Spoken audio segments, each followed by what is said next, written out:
नमस्कार, स्वागत आहे तुमचं अन्नपूर्णा किचनमध्ये।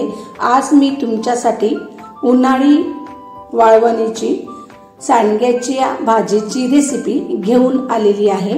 ही रेसिपी खूपच साध्या आणि सोप्या पद्धतीने मी तयार केलेली आहे। खूपच झटपट आणि झणझणीत आणि रसरशीत ही भाजी तयार होते। चला तर मग वेळ न घालवता रेसिपीला सुरुवात करूया। त्यासाठी लागणारे साहित्य आपण पाहणार आहोत। 4 ते 5 लसणाच्या पाकळ्या या सुरीच्या साहाय्याने बारीक कट करून घेतलेले।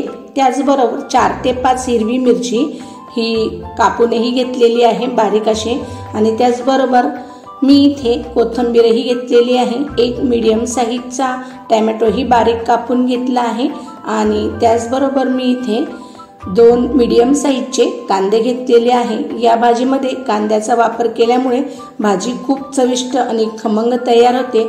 त्याचबरोबर मी इथे 1 ते 2 वाटकी सारखे सांडगे घेतलेले आहेत। हे सांडगे 4 ते 5 जणांसाठी आरामात होईल अशा पद्धतीने मी घेतलेले आहे। आता सर्वात अगोदर आपण गॅसवर कढई ठेवून घेणार आहोत। आणि कढई व्यवस्थित तापली की लगेचच त्यामध्ये आपण 1 चमचा तेल घालून घेणार आहोत। सर्वात अगोदर आपण सांडगे हे तेलामध्ये घालून घेणार आहोत आणि सांडगे लालसर होईपर्यंत, खरपूस होईपर्यंत आपण छान असे सांडगे तेलात फ्राय करून घेणार आहोत। असं केल्यामुळे सांडग्याच्या भाजीला खूप खमंग आणि चविष्ट अशी टेस्ट येते। तर आपण सर्वात अगोदर सांडगे हे छान असे व्यवस्थित तेलात फ्राय करून घेणार आहोत। सहज 4 ते 5 मिनिटापर्यंत हे सांडगे आरामात लालसर होतात, तुम्ही बघू शकता। फक्त 2 ते 3 मिनिटापर्यंत आपण हे सांडगे लालसर करून घेणार आहोत। जास्त काळे करायचे नाहीये। जर जास्त काळे झाले तर भाजी ही करपलेली आपल्याला लागते। तर लालसर रंग झाला की लगेचच आपण हे सांडगे एका थाळीमध्ये काढून घेणार आहोत।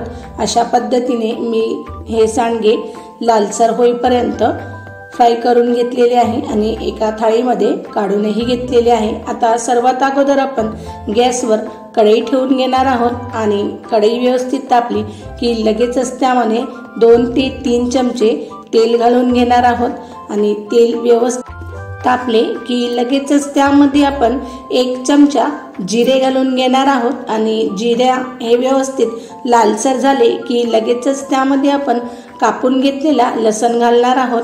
तर सर्वात अगोदर आपण लसण व्यवस्थित लालसर करून घेणार आहोत। लसण अगोदर घातल्यामुळे भाजीला खूप छान आणि मस्त अशी टेस्ट येते। आणि लालसर लसण झाला की लगेचच त्यामध्ये आपण बारीक कापून घेतलेले कांदे आणि हिरवी मिरची घालून घेणार आहोत।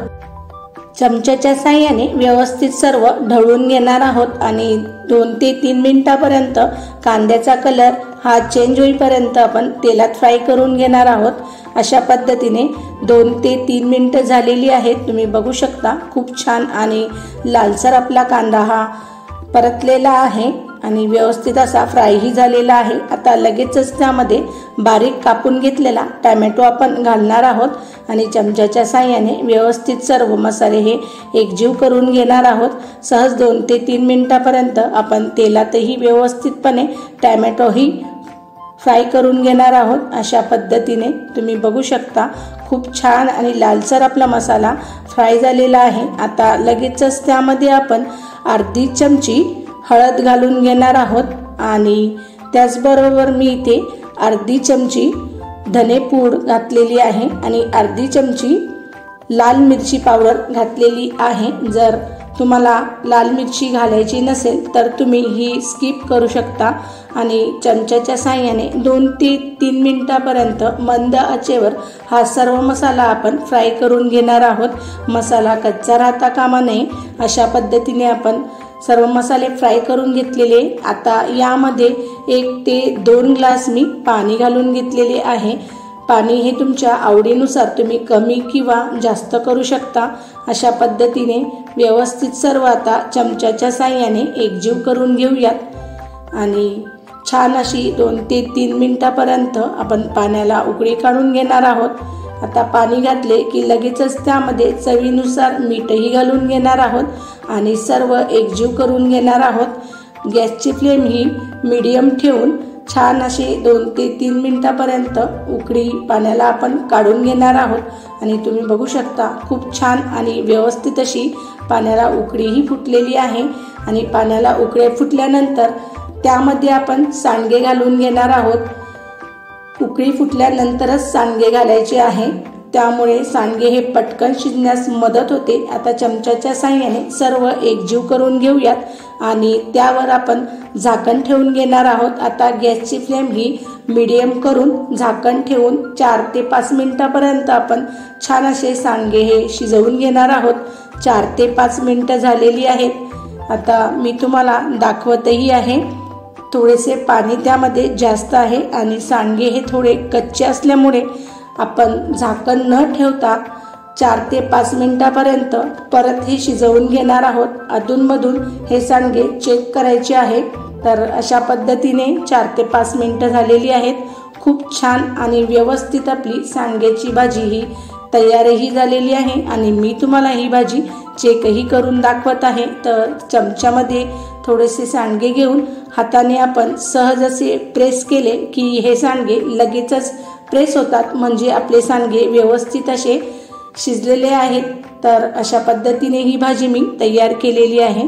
आता आपण यामध्ये बारीक कापून घेतलेली कोथिंबीर घालून घेणार आहोत आणि 1 ते 2 मिनिटापर्यंत आपण कोथिंबीरही व्यवस्थित एकत्रित करून ही भाजी ला उकळीही काढून घेऊयात। अशा पद्धतीने तुम्ही बघू शकता खूप छान आणि जबरदस्त असा रंगही भाजीला आलेला आहे।